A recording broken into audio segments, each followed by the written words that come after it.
This is David with davidspassage.com here with my buddy Oreo, and just wanted to first of all make another video. It's been a while since I've been able to make them, and just to apologize to my subscribers.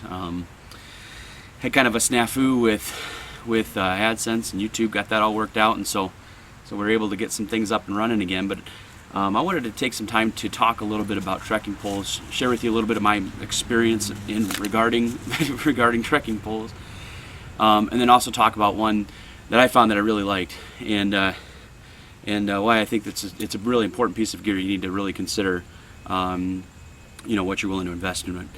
First of all, I started a couple years ago. It was probably 3 or 4 years ago. I bought my first set of trekking poles. Really because I was doing a lot of kayaking, and I had some use for them in there. Well, then I found out that I was starting to do a little bit more hiking and backpacking and camping and that sort of thing. Well, a friend of mine and myself last winter, we went out and we went on a winter time camp, and weather was slated to be 20 degrees. We were ready for it.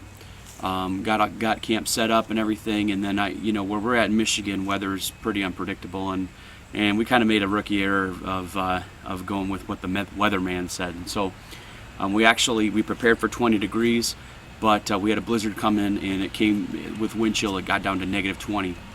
So we found ourselves in kind of a predicament. We had to bug out probably around 1 o'clock. We had to kind of hike out of where we were at and get back to our car. And I had these, just cheapy trekking poles I bought from Walmart. I think they were like $9 a piece or something like that. And I found out, the hard way that, good lighting on that trip, it's good to have good, reliable lighting, especially if you have to bug out at night. And it's also good to have good, reliable trekking poles. The poles that I was using at the time, again, they were just some Walmart, cheapy ones. They were okay. They did okay, in all honesty. I'm not a big fan of Walmart gear, but in a pinch, it really helped me out. And so after that, I kind of got on a kick where I was really looking for a decent set of trekking poles. I knew I had some trips coming up, and so I ended up going to Gander Mountain. I ended up purchasing this trekking pole here, a set of these. This is a Swissgear trekking pole. It's the kind, you kind of unscrew it to push it down, to push it down and up. Has an anti-shock mechanism, if you can see that in there, and I picked these up. I think they were $40 for the pair of them.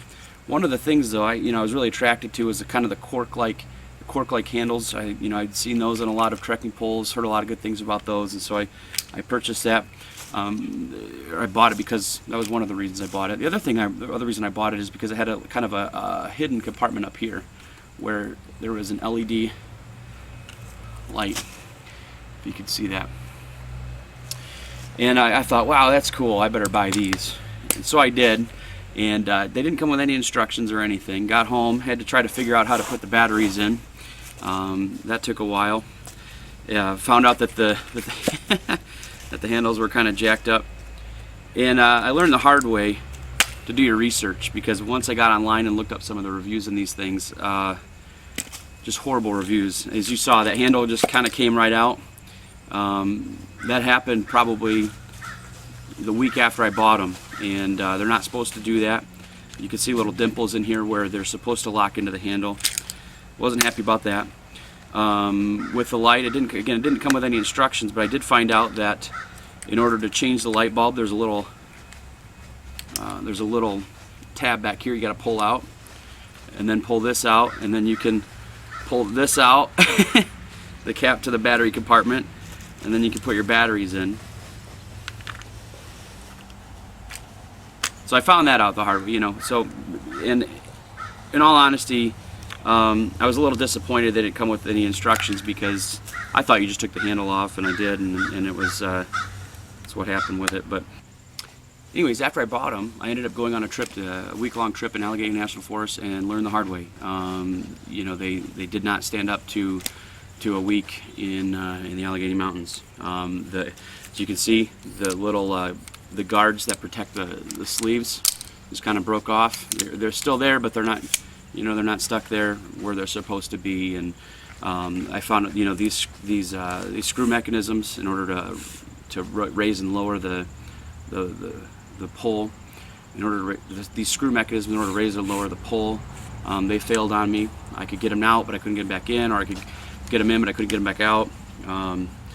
You know, and all kinds of things. And so I really kind of had my share of these, and just sort of really got fed up with these, and kind of learned the hard way. You know, that trekking poles are something that you want to really think about when you purchase. You want to really invest in. And so I came back. I knew I had another trip going to Allegheny, another guide trip going to Allegheny coming up, and so I ended up purchasing a set of these. These are the Black Diamond Trailback Flick Lock trekking poles.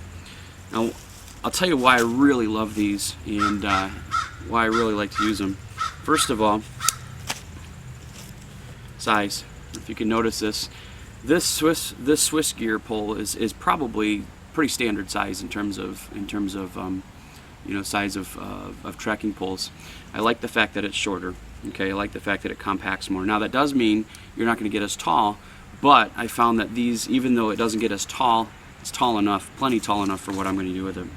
It has a flick lock system instead of a screw system, which, you know, you saw the spring mechanism inside of here.